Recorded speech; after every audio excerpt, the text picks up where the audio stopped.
दिल्ली में जो किसी ने नहीं सोचा था वो हो रहा है।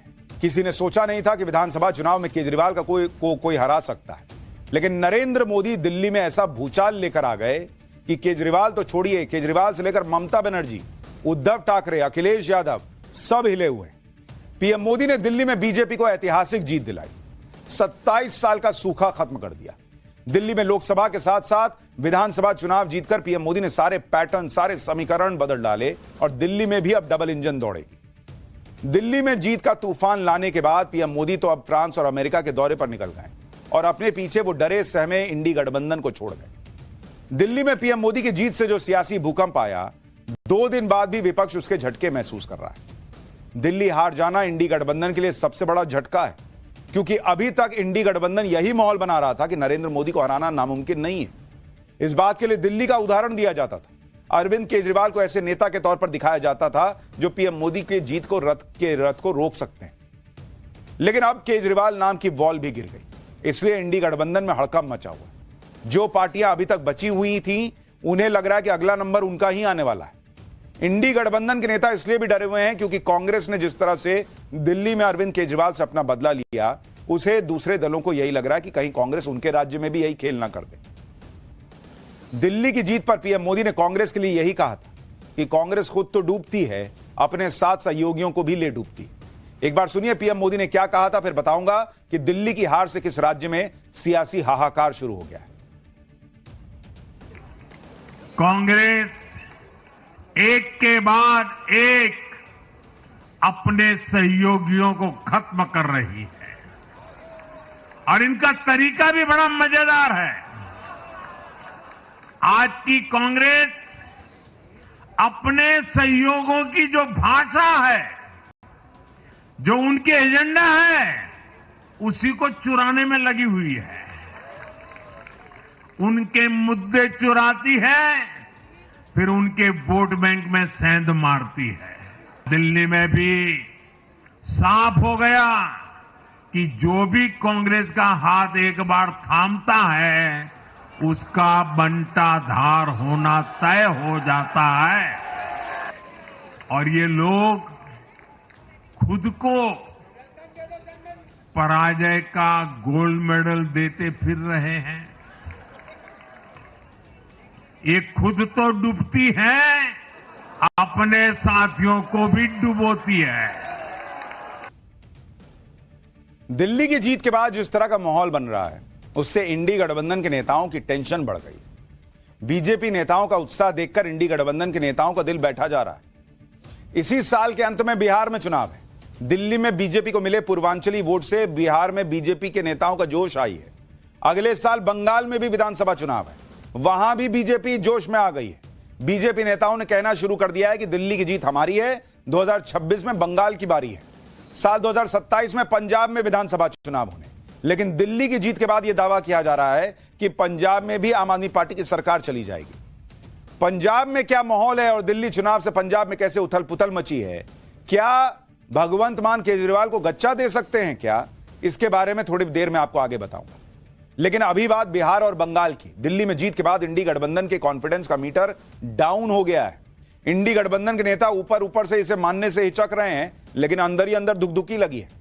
बिहार में आरजेडी के नेता तेजस्वी यादव ने कह दिया कि दिल्ली वाला फॉर्मूला बिहार में काम नहीं आएगा। यह बिहार है और बिहार को समझना इतना आसान नहीं है। उधर सूत्रों से खबर है कि बीजेपी को जवाब देने के लिए ममता बनर्जी ने भी कह दिया है कि 2026 में होने वाले बंगाल विधानसभा चुनाव में वो 2/3 बहुमत से फिर से सत्ता में आएंगी। यानी ये नेता अपने कार्डर को विश्वास दिला रहे हैं, काहे घबरा रहे हो, हम लोग नहीं हारेंगे भाई, क्योंकि इनको लग रहा है कि कार्डर ही हिल गया, कार्यकर्ता हिल गया कि मोदी और शाह तो किसी को छोड़ नहीं रहे, तो फिर तो और मामला गड़बड़ा जाएगा। दिल्ली में हार के बाद इंडी गठबंधन में आपसी झगड़ा भी बढ़ गया। जब तक दिल्ली के नतीजे नहीं आए थे, तब तक तो इंडी गठबंधन के नेता कांग्रेस के खिलाफ और अरविंद केजरीवाल के साथ खड़े नजर आ रहे थे। लेकिन जैसे ही अरविंद केजरीवाल हार गए, वैसे ही इंडी गठबंधन के नेता कांग्रेस और अरविंद केजरीवाल दोनों को कोस रहे हैं। इंडी गठबंधन में शामिल जम्मू कश्मीर के सीएम उमर अब्दुल्ला ने सोशल मीडिया पोस्ट में राहुल गांधी और अरविंद केजरीवाल दोनों को लपेट दिया। उमर अब्दुल्ला ने बिना नाम लिए कहा कि और लड़ो, आपस में लड़ो। इसके साथ ही उमर अब्दुल्ला ने एक मीम भी शेयर किया जिसमें कहा गया है कि जी भर के लड़ो, समाप्त कर दो एक दूसरे को। उमर अब्दुल्ला के अलावा इंडी गठबंधन की बाकी पार्टियां भी राहुल गांधी और अरविंद केजरीवाल को नसीहतें देने लगी। ये कर लेते तो ये हो जाता। शिवसेना यूबीटी के नेता संजय राउत ने कहा कि आम आदमी पार्टी और कांग्रेस को साथ में आना चाहिए था। अरे भैया, कांग्रेस तो आपके साथ लड़ी थी, आप बच पाए क्या? आरजेडी नेता मनोज झा ने भी कहा कि अगर दलों को लगता है कि मिलकर बेहतर परिणाम आ सकते हैं तो गठबंधन कर सकते हैं।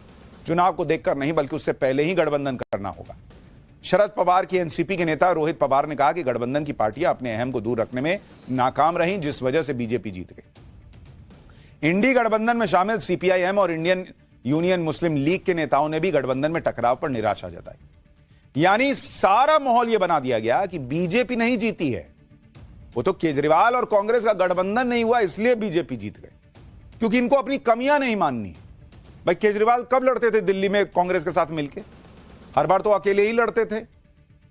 और इस बार कुछ जगहों पे मान लीजिए कांग्रेस ने वोट ले लिए, कांग्रेस ना होती तो कोई और ले लेता, या वो वोट अगर एंटी केजरीवाल वोट था, एंटी इनकम्बेंसी का वोट था, तो हो सकता है कि उठ के सीधा बीजेपी को चला जाता। जो नाराज था वो तो वोट करता ही ना अगेंस्ट में। लेकिन चूंकि कांग्रेस को 99 पे नाचना है, 0 पे नाचना है, तो इकोसिस्टम बनाने लगा कि भाई कांग्रेस की वजह से केजरीवाल हार गए। दिल्ली में हार के बाद उन नेताओं पर भी सवाल उठ रहे हैं जिन्होंने दिल्ली के चुनाव में अरविंद केजरीवाल का एकतरफा समर्थन किया। माफ कीजिएगा, इंडी गठबंधन में गुटबाजी को बढ़ावा दिया। इसमें एक नेता अखिलेश यादव है, जिन्होंने दिल्ली के चुनाव में अरविंद केजरीवाल के समर्थन में प्रचार तक किया था और कांग्रेस की अनदेखी की थी। अब जब यह दाव उल्टा पड़ गया तो अखिलेश यादव गठबंधन की मजबूती की बात कर रहे हैं। सुनिए अखिलेश यादव को, फिर बताऊंगा कि ममता बनर्जी कैसे कांग्रेस पर बरस रही। इंडिया गठबंधन मजबूत होगा, नहीं लेकिन हरियाणा इंडिया गठबंधन और मजबूत होगा। हम और आप लोग अपनी कई बार हार से बहुत कुछ सीखते हैं। हार से सीखना ही आने वाले समय के लिए रास्ता बनाता है।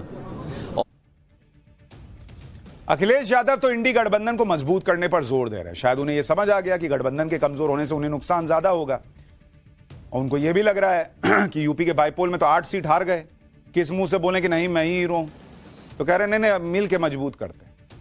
लेकिन ममता बनर्जी ना गठबंधन का लोड ले रही है ना कांग्रेस का। सूत्रों से खबर है कि बंगाल में कांग्रेस पर बात करते हुए ममता बनर्जी ने कहा कि उन्हें बंगाल में किसी की जरूरत नहीं है। कांग्रेस ने दिल्ली में आम आदमी पार्टी की मदद नहीं की, कांग्रेस ने हरियाणा में आम आदमी पार्टी की मदद नहीं की, बंगाल में हम काफी हैं, बंगाल से कांग्रेस का कुछ लेना देना नहीं। इंडी गठबंधन के नेता पूरी कोशिश में है कि किसी तरह दिल्ली की हार को दबा दिया जाए, उस पर ज्यादा बात ही ना हो, चुनाव के साथ साथ आम आदमी पार्टी और कांग्रेस का झगड़ा भी खत्म हो जाए। लेकिन केजरीवाल की करारी हार से यह झगड़ा और बढ़ गया। कांग्रेस और आम आदमी पार्टी के नेता आपस में भिड़ रहे हैं। ओखला सीट से आम आदमी पार्टी के विधायक अमानतुल्लाह खान ने दिल्ली विधानसभा चुनाव में पार्टी की हार के लिए कांग्रेस को जिम्मेदार ठहराया। हालांकि इस सब आरोपों पर कांग्रेस नेता सुप्रिया श्रीनेत ने कहा कि आम आदमी पार्टी को जिताने की जिम्मेदारी कांग्रेस की नहीं है, हम एक पॉलिटिकल पार्टी, कोई एनजीओ थोड़ी है। कांग्रेस और आम आदमी पार्टी की इस लड़ाई में बीजेपी को बहुत मजा आ रहा है। आज संसद में बीजेपी सांसद अनुराग ठाकुर ने दिल्ली में कांग्रेस की शून्य वाली हैट्रिक पर राहुल गांधी का मजाक उड़ाया। कई मीम भी चल रहे हैं जिसमें लोग जो है वो राहुल गांधी को पेट्रोल पंप के पास खड़ा दिखा रहे हैं और कह रहे हैं सर एक बार जीरो चेक कर लीजिए, और उसमें कांग्रेस का नाम लिखा हुआ है। वो नहीं बोलते पेट्रोल पंप पे कि सर एक बार जीरो चेक कर लीजिए। उसी मीम पर शायद अनुराग ठाकुर ने क्या कहा है वो आपको बताऊंगा। उसके बाद बताऊंगा कि दिल्ली के बाद पंजाब में भी आम आदमी पार्टी की सरकार खतरे में है क्या। राहुल जी जीरो चेक कर लीजिए, 1 0 और भी। अच्छा सुप्रिया जी नहीं दिखाता, चलो सुप्रिया जी ने कहा मैं नहीं दिखाता।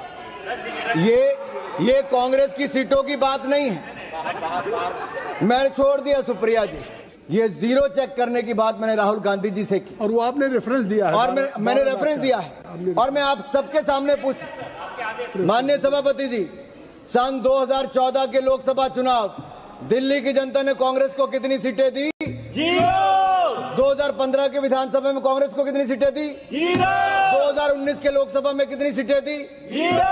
2020 के विधानसभा में कितनी सीटें दी? 2024 के लोकसभा में कितनी सीटें दी? 2025 के विधानसभा में कितनी सीटें दी?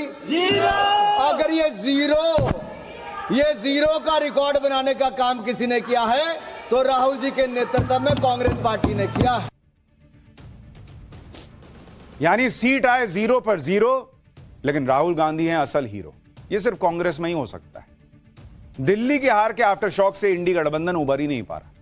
इंडी गठबंधन में ज्यादातर पार्टियों को अब यह समझ आ गया है कि नरेंद्र मोदी धीरे धीरे विपक्ष की हर उस दीवार को ढहा सकते हैं जिसे पहले नामुमकिन माना जा रहा था।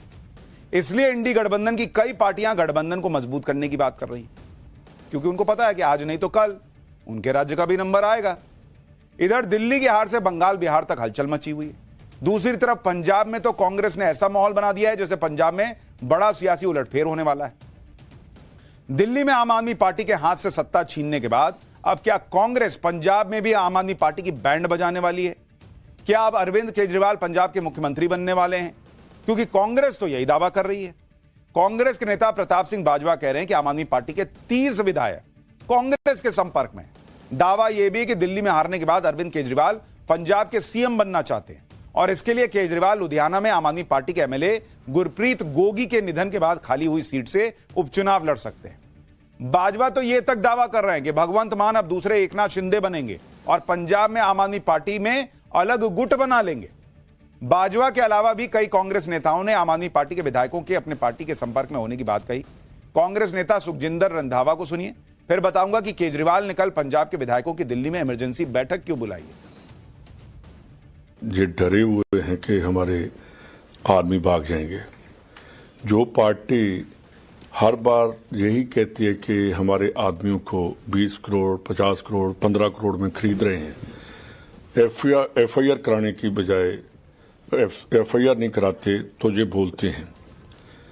तो जो वहां से भागकर आ रहे हैं, आज चीफ मिनिस्टर कैबिनेट की मीटिंग भी कर सकते थे। तो ये देखिए अलग अलग जो पार्टियां उनको इनके एमएलए कांटेक्ट कर रहे हैं। अब कांग्रेस जो दावा कर रही है वो आम आदमी पार्टी की नींद उड़ा देने वाला है, क्योंकि दिल्ली में हार के बाद अब इकलौता पंजाबी है जो आम आदमी पार्टी के पास बचा है जहां उसकी सत्ता है। कांग्रेस ने दिल्ली में आम आदमी पार्टी के किले में सेंध लगा दी। अब पंजाब में भी कांग्रेस कोई खेल कर दे, यह आम आदमी पार्टी बिल्कुल भी अफोर्ड ही नहीं कर सकती। शायद इसलिए अरविंद केजरीवाल ने मंगलवार को पंजाब के विधायकों की इमरजेंसी मीटिंग बुला ली है। अरविंद केजरीवाल के साथ पंजाब के विधायकों की मीटिंग दिल्ली में कल सुबह 11 बजे होगी। दिल्ली के पंजाब भवन में होने वाली इस मीटिंग में पंजाब के सीएम भगवंत मान समेत पूरी कैबिनेट मौजूद रहेगी। खबर यह भी है कि पंजाब के सभी 92 विधायकों के पास जितना भी जरूरी काम क्यों ना हो, उन्हें सारे काम छोड़कर 11 फरवरी को दिल्ली पहुंचना है। मीटिंग में शामिल होने के लिए सीएम मान ने आज चंडीगढ़ में होने वाली कैबिनेट मीटिंग को भी रद्द कर दिया है।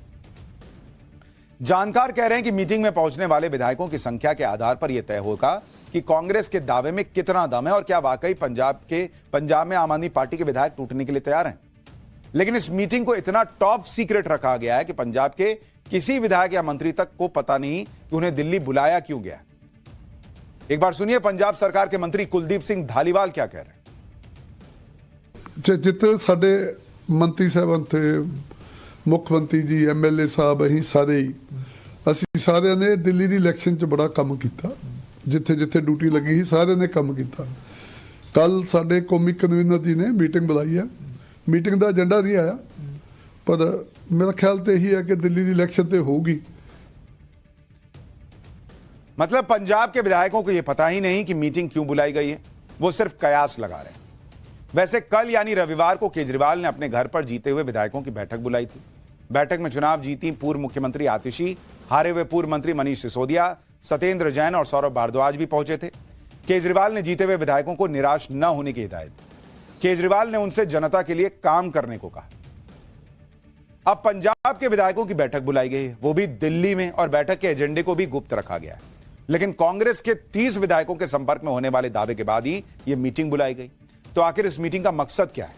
चर्चा तो यह भी है कि पंजाब के विधायकों की केजरीवाल के साथ मीटिंग का दिल्ली के नतीजों से कनेक्शन हो सकता है। क्या कनेक्शन हो सकता है, यह भी आपको बताता हूं। दिल्ली चुनाव प्रचार में बीजेपी ने जोर शोर से कहा कि जब आम आदमी पार्टी ने पंजाब में हर महिला को 1000 रुपए देने का वादा पूरा नहीं किया तो दिल्ली में 2100 रुपए भी नहीं देगी। इसी तरह कांग्रेस ने भी आम आदमी पार्टी के खिलाफ कहा कि उसने पंजाब में दलित डिप्टी सीएम बनाने का वादा किया था, लेकिन पंजाब में अभी तक दलित डिप्टी सीएम नहीं बनाया। कुछ लोगों का दावा है कि आम आदमी पार्टी को पंजाब में जनता से वादा खिलाफी का खामियाजा दिल्ली चुनाव में भुगतना पड़ा है। केजरीवाल ने साल 2016 में वादा किया था कि पंजाब में उनकी सरकार बनी तो डिप्टी सीएम दलित समुदाय से होगा। लेकिन सरकार बनने के बाद दलित सीएम का वादा पूरा नहीं किया। इसलिए राहुल गांधी ने अपनी रैलियों में आम आदमी पार्टी को धोखेबाज बताया। अब खबर है कि कल की बैठक में केजरीवाल पंजाब में दलित डिप्टी सीएम का फेस फाइनल कर सकते हैं, लेकिन बीजेपी कुछ और ही दावा कर रही, कह रही है कि केजरीवाल खुद ही पंजाब के मुख्यमंत्री बन जाएंगे। जरा बीजेपी नेता मनजिंदर सिंह सिरसा क्या कह रहे हैं वो सुनिए, फिर आपको बताता हूं कि पंजाब का नंबर गेम क्या है और दिल्ली का मुख्यमंत्री कौन बनने वाला है और शीश महल का अब क्या होगा। दिल्ली चुनाव हारने के बाद अरविंद केजरीवाल जी ने कल पंजाब के एमएलओ की बैठक दिल्ली में बुलाई है। ऐसा बताया जा रहा है कि अरविंद केजरीवाल जी अब भगवंत मान जी को नालायक बताकर, इनएफिशिएंट बताकर, उन्होंने औरतों का 1000 रुपया देने का वादा पूरा नहीं किया, पंजाब में नशा नहीं वो रोक पा रहे, पंजाब के लॉ एंड ऑर्डर हालात खराब हो गए हैं। मैं अरविंद केजरीवाल जी को बताना चाहता हूं, ये पंजाब है, कभी गलती से ऐसा सपना भी मत देखना। पंजाब के लोग किसी सूरत में इस चीज को बर्दाश्त भी नहीं करेंगे और आपको बनने भी नहीं देंगे। और मैं भगवंत मान जी से भी आग्रह करना चाहता हूं, ऐसे काम इससे पहले हो जाए, आपको सतर्क होना चाहिए। अरविंद केजरीवाल किसी के सके नहीं हैं, उन्होंने चाहे कुमार विश्वास हो, चाहे कोई एमएलए हो, चाहे उन्होंने सबके साथ धोखे किए हैं। बीजेपी और कांग्रेस दोनों ने पहले मिलकर दिल्ली में आम आदमी पार्टी का खेल बिगाड़ा और अब पंजाब में आम आदमी पार्टी की सरकार पर एक जैसे दावे कर रही है। कह रही है कि आम आदमी पार्टी के विधायक टूटने के लिए तैयार बैठे हैं और मान सरकार अपना कार्यकाल पूरा नहीं कर पाएगी। इस दावे में कितना दम है, यह तो वक्त बताएगा। वैसे पंजाब में अगला विधानसभा चुनाव अभी नहीं, 2027 में होना है और फिलहाल पंजाब विधानसभा में मान सरकार के अच्छे खासे नंबर है। पंजाब में साल 2022 में हुए विधानसभा चुनाव में आम आदमी पार्टी ने 117 सीटों में से 92 सीटें जीती थी।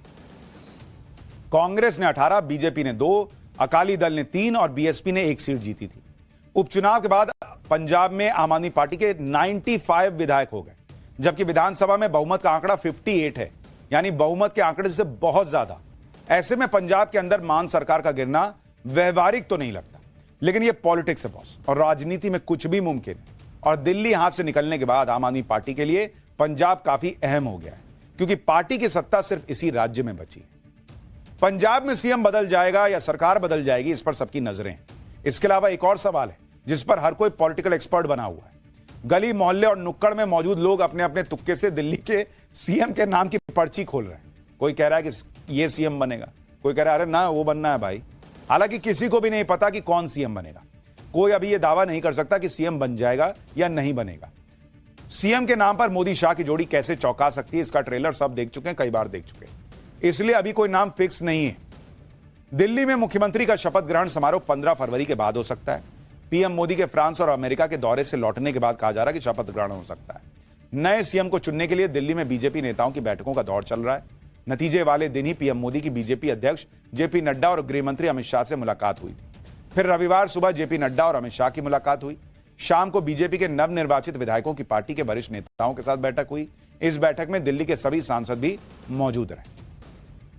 दिल्ली में बीजेपी का सीएम चेहरा कौन होगा, यह तो पक्के तौर पर कोई नहीं कह सकता, लेकिन सूत्रों से हमें पता चला है कि जो भी सीएम बनेगा वो इस क्राइटेरिया पर बन सकता है कि दिल्ली का अगला सीएम विधायकों में से ही होगा, और यानी जो कयास लग रहे थे कि किसी सांसद को भी सीएम बना सकते हैं, उसकी संभावना कम है। दिल्ली में बीजेपी के विधायकों में भी सबसे आगे नाम प्रवेश वर्मा का चल रहा है। सीएम पद के लिए उनकी दावेदारी मजबूत मानी जा रही है, क्योंकि प्रवेश वर्मा ने दिल्ली चुनाव में सबसे बड़ा उलटफेर किया। प्रवेश वर्मा ने ही अरविंद केजरीवाल को उनके गढ़ में यानी नई दिल्ली सीट पर मात दी। प्रवेश वर्मा को इस बड़ी जीत का बड़ा रिटर्न गिफ्ट मिल सकता है। इसके अलावा भी कुछ ऐसी बातें हैं जो प्रवेश वर्मा के पक्ष में जाती हैं, जैसे प्रवेश वर्मा के पास अनुभव भी है, वो दिल्ली से विधायक और सांसद दोनों रह चुके हैं। प्रवेश वर्मा दिल्ली में बीजेपी का जाट चेहरा है। दिल्ली में सभी 10 जाट बहुल सीटों पर बीजेपी को कामयाबी मिली। प्रवेश वर्मा के पक्ष में यह बात भी जाती है कि उन्होंने खुद आगे बढ़कर अरविंद केजरीवाल को हराने का चैलेंज लिया था। प्रवेश वर्मा को सीएम बनाकर बीजेपी हरियाणा और पश्चिमी उत्तर प्रदेश में भी जाट वोटर्स को प्रभावित कर सकती है। हरियाणा में गैर जाट सीएम बनाने की भरपाई बीजेपी दिल्ली में जाट चेहरे को सीएम बनाकर कर सकती है। दिल्ली में प्रशासनिक लेवल पर झगड़े और अरविंद केजरीवाल के शीश महल वाले मुद्दे ने आम आदमी पार्टी को बड़ा नुकसान पहुंचाया। इसलिए बीजेपी चाहेगी कि किसी ऐसे नेता को सीएम बनाया जाए जो लो प्रोफाइल रहे, अपने लिए शीश महल जैसा सरकारी आवास न चाहे। मैंने अपने पॉडकास्ट में भी प्रवेश वर्मा से यह सवाल पूछा था कि अगर दिल्ली में बीजेपी की सरकार बनी तो बीजेपी शीश महल का क्या करेगी, क्या बीजेपी का मुख्यमंत्री भी शीश महल में रहेगा? तो प्रवेश वर्मा ने तभी ताल ठोक कर कह दिया था कि बीजेपी का सीएम शीश महल में नहीं रहेगा, बल्कि वो तो शीश महल को टूरिज्म स्पॉट बनाएंगे और दिल्ली की जनता को दिखाएंगे कि कैसे अरविंद केजरीवाल ने सीएम आवास के नाम पर महल बना दी। सुनिए परवेश वर्मा ने क्या दावा किया था, आपको पता चल जाएगा कि शीश महल के साथ बीजेपी क्या करने वाली। मैं सबके लिए बस बनवाऊंगा, शीश महल दर्शन। आइए आपको दिखाता हूं शीश महल। और मैंने एक और बात बोली है कि हमारी सरकार बनेगी, ऐसा मेरा सोचना है, हमारी सरकार बनेगी, जो हमारा मुख्यमंत्री होगा तो मैं उसको भी बोलूंगा कि भैया हमको शीश महल में अपना मुख्यमंत्री आवास नहीं बनाना चाहिए, हम तो उसको टूरिज्म स्पॉट बनाएंगे, पूरे दिल्ली और देश की जनता को फ्री में दर्शन कराएंगे कि एक तुम्हारे सपनों को बेचने वाला व्यक्ति, एक तुम्हारे बच्चों के भविष्य के साथ खेलने वाला व्यक्ति, एक सारे गरीबों के सपने तोड़ने वाला व्यक्ति कैसे अपना महल बना के रहता था। तो क्या परवेश वर्मा आज इस पॉडकास्ट के जरिए ये ऐलान कर रहे हैं कि अगर बीजेपी की दिल्ली में सरकार बनी तो बीजेपी का मुख्यमंत्री शीश महल में नहीं रहेगा? बिल्कुल नहीं रहेगा। पक्का आप ऐलान कर रहे हैं? मैं ऐलान कर रहा हूं। बड़ी बात है। यानी शीश महल को टूरिस्ट स्पॉट बनाएगी बीजेपी, लोगों को ले जाके दिखाएगी कि देखो क्या हुआ था, कैसे शीश महल बना था जब देश में कोरोना का संकट काल चल रहा था। खैर, हमारी पाठशाला तो आप रोज देखते ही हैं, लेकिन आज पीएम मोदी ने भी पाठशाला लगाई और बच्चों को परीक्षा में अच्छा प्रदर्शन करने के टिप्स दिए। पीएम मोदी ने कैसे क्रिकेट का एग्जाम्पल देकर परीक्षा के प्रेशर को हैंडल करने का गुर सिखाया, अब आपको वो भी दिखाता हूं। आप में से कितने लोग हैं जो कभी क्रिकेट मैच होता है तो टीवी पे क्रिकेट देखते हैं? कितने लोग हैं? सब हैं? आपने देखा होगा जब खेलते हैं तो स्टेडियम में से आवाज आती है, कोई कहता है 4 आवाज आई, कोई कहता है 6। अब बैट्समैन क्या करता है? आपको सुनता है कि वो उस बॉल को देखता है? बॉल को देखता है। अगर वो इसी में लग जाए, उसने सिक्सर कहा है, चलो लगाओ सिक्सर, तो क्या हो जाएगा? इसका मतलब कि बैट्समैन उस प्रेशर की परवाह नहीं करता, उसका पूरा ध्यान उस बॉल पे होता है। अगर आप भी इस प्रेशर को मन में न लेते हुए अपना ध्यान, आज मैंने इतना पढ़ना तय किया, ये अगर कर लेते हैं, आप आराम से उस प्रेशर में से भी अपने आप को दिखा सकते। और इसीलिए प्रधानमंत्री नरेंद्र मोदी चुनाव का प्रेशर भी नहीं लेते, पॉलिटिक्स का प्रेशर भी नहीं लेते। उन्होंने अपने काम तय कर रखे, भाई ये काम करना है, ये मीटिंग करनी है, चुनावी रैली करनी है, अमेरिका निकलना है ट्रम्प से मिलने के लिए, उसके पहले बच्चों को बता के जाना है क्योंकि भाई उनका एग्जाम है। तो वो सारा कुछ मैनेजमेंट करके चलते हैं और फिर जो उनका एक सूत्र है कि भाई अपना बेस्ट दे दो, रिजल्ट जो आएगा जो देखा जाएगा। तो वही बात उन्होंने बच्चों को भी सिखाई है।